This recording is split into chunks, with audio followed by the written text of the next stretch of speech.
Mesdames, Messieurs, bonjour. Ici Suzanne Nantel, mairesse de Berthierville. Alors, il me fait plaisir en ce début du mois de mars d'être à nouveau avec vous pour cette émission Berthierville vous informe, diffusée via CTRB, lors de laquelle je partagerai avec vous les décisions qui ont fait l'objet de résolutions lors de la dernière séance du conseil municipal qui s'est tenue le 2 mars dernier. Auparavant, je tiens à vous faire part d'une information d'ordre général, à savoir que la reconstruction du pont enjambant la rivière La Bayonne, propriété du gouvernement du Québec, a été confirmée le 25 février dernier lors d'une conférence de presse à laquelle j'ai assisté, tenue par le MTQ. Le ministre Fitzgibbon, responsable de la région Lanaudière, au nom du ministère des Transports, M. Bonnardel, et accompagné du directeur régional du MTQ pour la région Laurentide-Lanaudière, en a fait l'annonce. Alors, les travaux de préparation, de reconstruction du pont devraient débuter à la fin de l'année 2020 pour une ouverture à la circulation à l'automne 2021. Ce qu'il faut retenir dans ce dossier, c'est qu'initialement, ce pont devait avoir un caractère signature, c'est-à-dire un pont couvert avec une structure de bois selon la volonté du gouvernement de l'époque. Depuis 2015, j'ai multiplié les interventions auprès du ministère pour défendre le fait qu'un pont couvert en bois nous causerait des contraintes autant au niveau de la circulation de la machinerie agricole qui l'emprunte, qu'au niveau du déneigement et tout particulièrement quant à son entretien. Que la ville de Berthierville n'était pas favorable à cette option et qu'une structure en béton standard était à prioriser. Bien que le directeur régional du MTQ, M. Thibault, ait mentionné lors de la conférence de presse que des analyses de sol les avaient amenés à revoir le concept de ce pont, il n'a pas mentionné les autres difficultés rencontrées en 2018 sur lesquelles nous avons eu des échanges de correspondance qui visaient une problématique d'utilité publique, soit le déplacement des poteaux électriques ainsi que ceux de Bell Canada, ainsi que de l'impossibilité de procéder à l'expropriation des terrains dans le secteur en cause, entre autres, ce qui rajoutait des éléments au fait que le pont en bois n'était pas une option. Donc, retour à la case départ pour ce concept de pont, mais qui, finalement, nous amènera à sa reconstruction d'ici l'an prochain. Même si ce dossier date de plusieurs années, force de croire que nos nombreuses démarches ont porté fruit et que les citoyens pourront à nouveau emprunter le chemin du Roi à l'entrée est de la ville dans la continuité de la rue de Montcalm. Il n'en est malheureusement pas de même à date en ce qui concerne le pont de la rivière Chaloupe à l'entrée ouest de la ville. Ce pont qui est fermé à la circulation depuis 2016 suite à un glissement de terrain à l'usine de filtration fait aussi l'objet de nos préoccupations et de nos interventions répétées auprès du ministère. Des analyses hydrauliques devaient être effectuées depuis pour solidifier les assises de ce pont. Le ministère considère que la voie de contournement, c'est-à-dire le détour par la rue Olivier-Marie-Gendron à 1,2 km, est donc considéré comme un très court détour. De notre côté, nous considérons d'une part que le détour par cette artère n'est pas adéquat en raison de la configuration de cette rue et que d'autre part, il perturbe la tranquillité d'un quartier résidentiel où la circulation des poids lourds est inappropriée, d'autant plus qu'un centre hospitalier de longue durée y est localisé.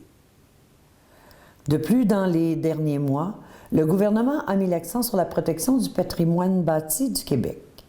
C'est pourquoi, en juin dernier, dans le cadre d'une résolution qui a été envoyée aux divers ministères en cause, dont le MTQ, ainsi qu'à notre députée ministre Mme Proulx, responsable du tourisme, à la ministre de la Culture ainsi qu'à celle des Affaires municipales, nous avons fait savoir que le pont de la rivière Chaloupe, appartenant au ministère, était inscrit au répertoire du patrimoine bâti de la MRC de Dautré, dans une fiche où il est considéré de valeur patrimoniale supérieure, et d'où une préoccupation du ministère devrait être aussi accordée à cette infrastructure pour sa réhabilitation.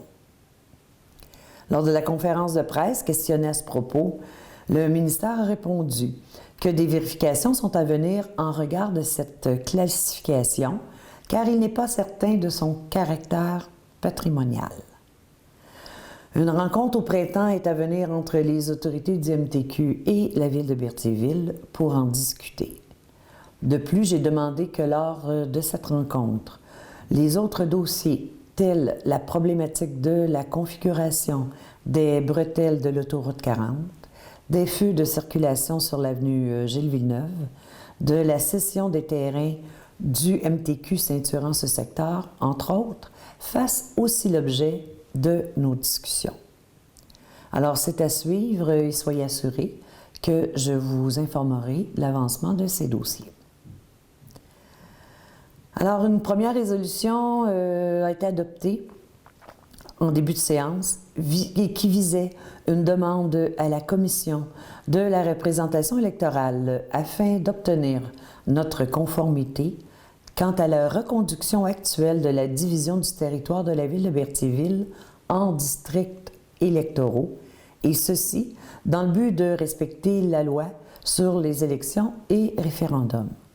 En fait, ce que nous demandons pour que les élections 2021, les districts électoraux soient les mêmes que ceux actuellement. Le poste de coordonnatrice de la bibliothèque étant vacant depuis décembre dernier, nous avons tenu un processus de sélection et avons procédé à l'embauche de Mme Sylvie Francis pour le dit poste pour une période déterminée de 36 mois à compter du 6 avril 2020, le tout sur recommandation du comité de sélection. J'ai donc été autorisée avec la directrice générale et greffière à signer pour et au nom de la Ville le contrat en cause. Par la suite, nous avons autorisé le renouvellement du contrat d'assurance collective des employés de la Ville de Berthierville auprès de la compagnie Régime des chambres de commerce pour la période du 1er avril 2020 au 31 mars 2021. Le tout suite à une rencontre entre l'agent d'assurance, M. Michel Giroux, le président du syndicat du local 4676 CSCFP et la direction générale de la Ville qui s'est tenue le 24 février dernier. La directrice générale de la Ville a été autorisée à signer pour et au nom de la Ville la dite entente. Il a aussi été question que dans le cadre du fonds de la taxe sur l'essence et du fait que le gouvernement en a révisé les catégories pour les projets admissibles et qu'il en a exclu certains projets municipaux tels hôtels de ville, casernes de pompiers, garages municipaux et entrepôts, et que les travaux exclus étaient admissibles jusqu'au 31 décembre 2018. Considérant que cette nouvelle orientation prive les municipalités de prioriser des travaux dans leurs communautés respectives et annulera des projets prévus en raison de ce changement. Nous avons donc en ce sens appuyé par voie de résolution notre député fédéral, M. Yves Perron, dans sa démarche demandant à ce que le gouvernement fédéral revoie sa position dans les catégories de projets admissibles au fond de la taxe sur l'essence afin d'inclure les bâtiments municipaux, les ouvrages de rétention et de rendre également admissible le coût des employés municipaux assignés à un projet. De plus, nous avons accordé un appui financier de 250 $ à l'organisme Place aux jeunes de Dautré et Contact pour une promotion économique, projet qui vise à offrir des séjours exploratoires et favoriser la rétention et l'arrivée de jeunes adultes spécialisés et leurs familles en région. Cette décision s'inscrit dans les objectifs de développement et du volet promotionnel que le Conseil souhaite. S'en est suivi une résolution tenant compte que depuis 3 ans, le secteur Berthier est représenté dans la promotion faite par Tourisme Lanaudière grâce au concept Destination plein air, en plus de mettre en valeur le territoire et nos industries. Nous avons donc adhéré à cette entente pour une autre période de 3 ans au coût annuel de 400 $. Il faut mentionner que ce projet concerne 6 municipalités et est financé à 60 % par le pacte rural. Le groupe Maintenant Dentaire Aide en toute amitié a quant à lui bénéficié d'une commandite de 200 $ pour la tenue d'un spectacle humoristique le 5 juin prochain à l'auditorium de l'école secondaire Pierre de Lestage dans le respect de notre politique de dons et commandites pour les organismes à but non lucratif. Aussi, dans le cadre du tournoi de hockey, Défi Entreprise, qui est organisé annuellement par la Chambre de commerce et d'industrie de Berthier-Dautré, qui se tiendra du 12 au 15 mars prochain à l'Aréna Joanie Rochette, le conseil municipal a autorisé d'accorder gratuitement 4 heures de glace, l'utilisation de la salle François Desrosiers, de permettre l'autorisation temporaire de commandite sur les bandes, du prêt du tapis rouge en plus d'autoriser à faire une demande de permis pour la vente de boissons alcoolisées durant la tenue du tournoi. L'Association du hockey mineur de Berthier bénéficiera d'une commandite de 1 750 $, en respect toujours de notre politique en vigueur, pour le tournoi de hockey Atome et Pee-Wee, dans le cadre de la Coupe du Président qui se tiendra du 3 au 19 avril prochain à Berthierville. Cet événement est tenu sur le territoire de la ville et nous assure une visibilité de niveau provincial. Par la suite, nous avons octroyé à la firme Multi-Surface Giguère un contrat pour l'entretien de nos terrains de soccer pour la saison 2020 pour une surface de 8 400 mètres carrés pour un coût de 11 844 $, en plus d'autoriser les travaux de terretage supplémentaires, le tout détaillé dans l'offre de service qui a été déposée le 18 février dernier, et ceci dans le but d'assurer la qualité de la surface de jeu pour les joueurs de soccer.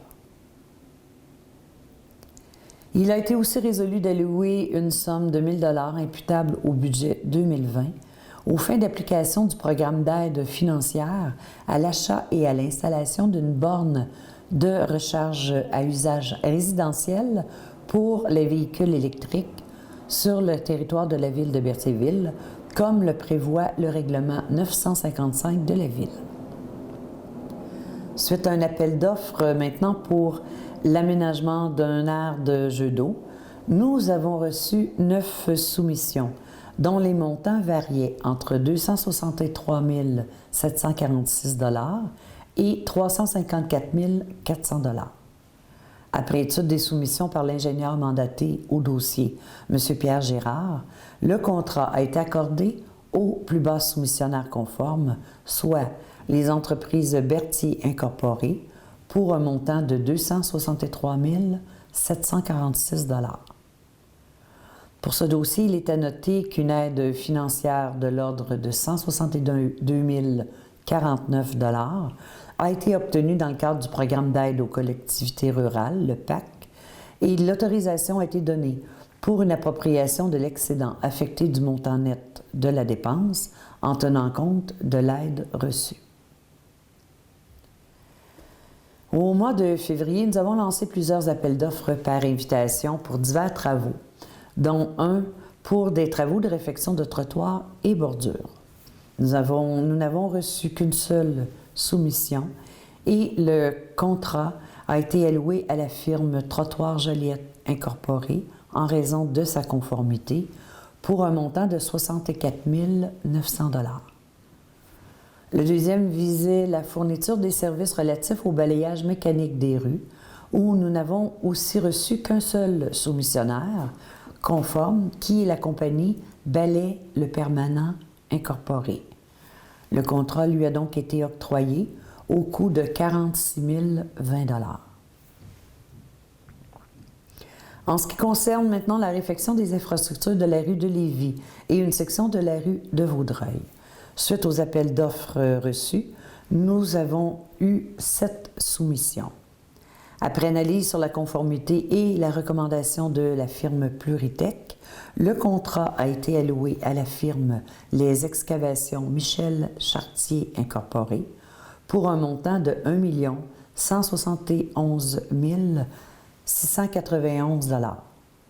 Le montant des soumissions variait entre ce montant et 1 812 690 $. À noter que pour ces travaux, nous avons droit à une subvention de 521 600 $ pour la rue de Lévis et d'un autre montant de 236 600 $ pour la section de la rue de Vaudreuil, et ce dans le cadre du volet 1.5 du programme d'infrastructure Québec Municipalité.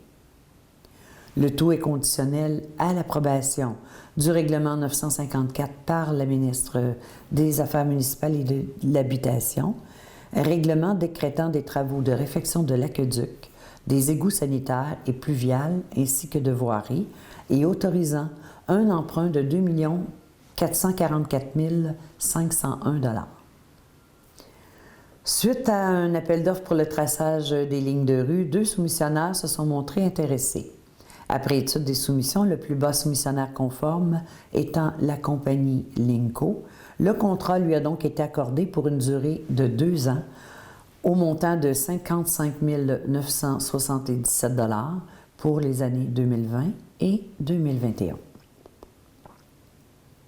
En ce qui concerne les travaux de modification de la tuyauterie de préfiltration des filtres et de la modification des drains des ultraviolets à notre usine de filtration, un appel d'offres avait été lancé et 9 soumissionnaires ont déposé des offres avec des coûts variant entre 49 974 $ et 107 000 $.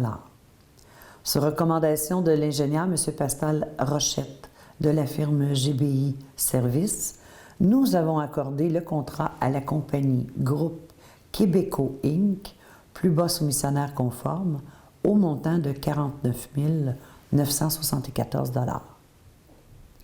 Nous avons autorisé une appropriation à l'excédent affecté du solde du montant net de la dépense encourue pour la réalisation de ces travaux.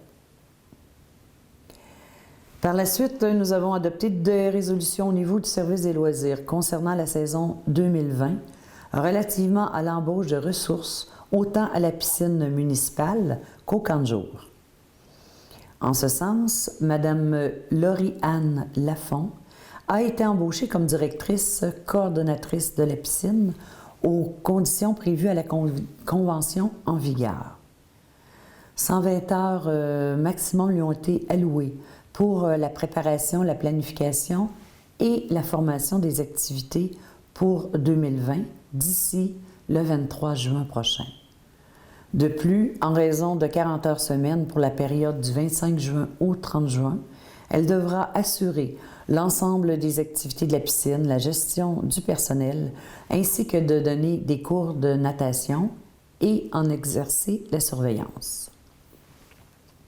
L'embauche aussi de Mme Émilie Croisetière comme surveillante sauveteur avec la tâche de dispenser des cours de natation. La directrice des loisirs a aussi été autorisée à recruter 3 autres ressources pour combler les postes requis. Nous avons de plus fixé la période d'ouverture de la piscine municipale pour la saison 2020 comme suit. Du 25 juin au 14 août, ouvert tous les jours de la semaine, et du 15 août au 30 août, ouverture du vendredi au dimanche inclusivement. Une plage plus grande versus les années antérieures. Et j'en profite ici pour vous rappeler la gratuité de l'accès aux bains libres. En ce qui a trait au camp de jour pour la période du 25 juin au 14 août prochain, pour un maximum de 40 heures semaine, les postes suivants ont été comblés. Coordonnatrice, Mme Juliette Saint-Georges. Moniteur et monitrice, poste alloué à Mme Kim Dumbury, Éléonore Bergeron-Brouillard, Jade Ducharme-Maillé, Jeanne Coutu-Drainville, Valérie Loyer, Karel Chevalier et à M. Brian Gilbert. À titre maintenant de monitrice et assistante coordonnatrice, le poste a été confié à Mme Émilie Brissette et Sandrine Moreau, ainsi qu'à Anthony Joinville, qui ont obtenu les postes d'accompagnateur moniteur. Il a aussi été autorisé que la directrice des loisirs soit autorisée à procéder au recrutement de 4 autres personnes pour combler les besoins du camp de jour. Nous avons de plus autorisé les dépenses nécessaires à la formation de tout le personnel pour bien répondre à notre clientèle. Le conseil municipal, toujours dans le cadre du camp de jour, a fixé à 140 le nombre maximum d'inscriptions pour la saison 2020 afin d'assurer un cadre sécuritaire et une qualité supérieure.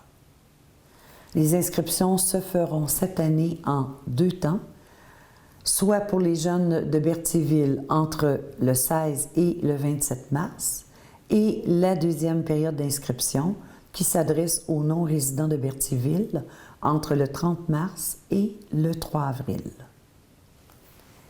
Toujours dans le même ordre d'idées, considérant que depuis 2012, la Ville de Berthierville a adhéré au programme Accès Loisirs, qui a pour but de favoriser l'accessibilité des loisirs auprès des citoyens ayant une situation de faible revenu. Le Conseil a décidé de réserver 15 places pour répondre aux demandes qui seront déposées audit programme.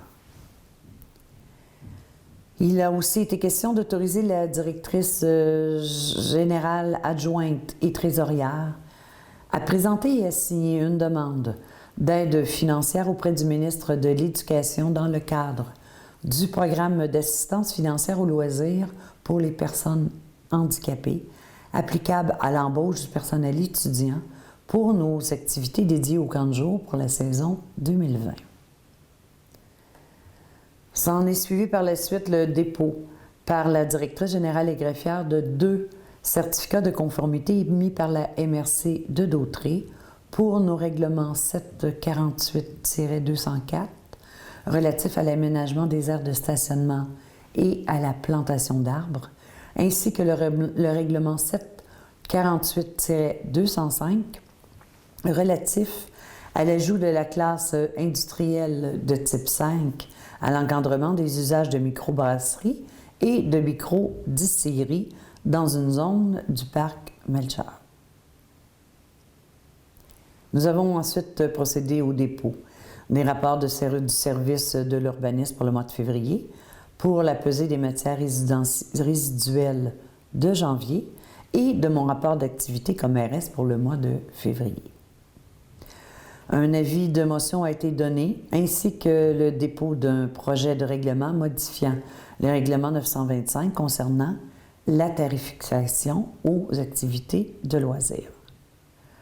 Et finalement, nous avons aussi adopté le règlement 955 qui établit un programme d'aide financière à l'achat et l'installation d'une borne de recharge électrique à usage résidentiel pour les véhicules électriques.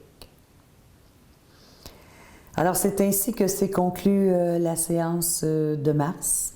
Je vous invite le 6 avril prochain à la prochaine assemblée publique de votre conseil municipal.